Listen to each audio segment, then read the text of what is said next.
राष्ट्रीय वायुश्री योजना के तहत लगाया गया उपकरण वितरण शिविर। झलकारी बाई कोठी की जन्म जयंती पर लगाया गया शिविर। लगभग 160 लोगों को वितरित किए गए 13 लाख रुपए के उपकरण। दिव्यांग व वरिष्ठ नागरिकों को दिए गए सहायक उपकरण। दिल्ली सरकार में मंत्री रविंद्र इंद्राज सिंह ने वितरित किए उपकरण।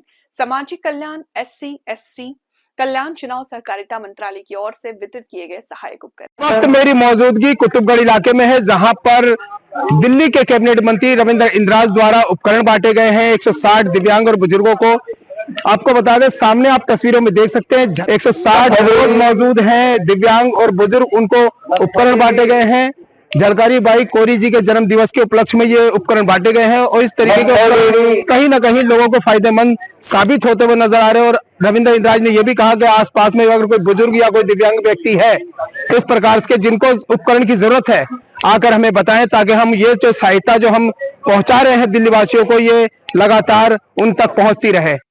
विषय नहीं, सौभाग्य की बात है कि आज की तिथि जो हमने रखी थी उसमें पूर्ण जानकारी नहीं थी कि वीर वीरंगना झलकारी बाई जी की जयंती है आज। और इस बार दिल्ली सरकार ने इस व्यक्ति की श्रेणी में उनका नाम भी दर्ज कराया और कल सेक्रेटरीट के अंदर हमने वीर वीरांगना का जन्म जयंती भी बनाई और कोली समाज में उसका बड़ा उत्साह भी है। ये असेसमेंट कैंप लगातार हम अपने क्षेत्र में लगा रहे हैं, पूरी दिल्ली में लगा रहे हैं। पहले लोगों को जानकारी नहीं होती थी, बुजुर्गों को ये जानकारी नहीं होती थी, खाली दिव्यांगों के लिए ये कैंप लगाए जाते थे।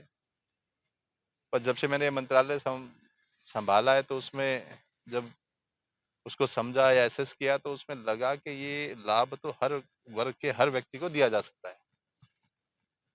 तो ये सभी वो लोग हैं जो एक उम्र दराज के बाद जिनको इन चीज़ों की आवश्यकता होती है। कान की मशीन है, घुटने हैं, कमर की दर्द की पेटी है, ट्राईसाइकिल है, लैट्रिन करने के लिए वो बोर्ड है। तो ये सारी चीज़ों की जो सुविधाएं हैं वो सारी सुविधाएं आम नागरिक, आम लोगों के लिए सरकार के द्वारा उपलब्ध पहले भी की होती थी, पर सरकारों की मानसिकता नहीं थी। पर जब से हमने मंत्रालय संभाला तो ये उपलब्ध कराना हमारी नैतिक जिम्मेदारी में भी आता है। तो उस दिन से हम लगातार ये असेसमेंट कैंप लगा रहे हैं। आज भी ये जो असेसमेंट कैंप लगाया कुतुबगढ़ के अंदर, इसमें लगभग 160 लोगों को इसका लाभ देंगे और लगभग 13 लाख रुपए के ये उपकरण आज हम की सहायता लोगों को देने वाले हैं। 160 लोगों को।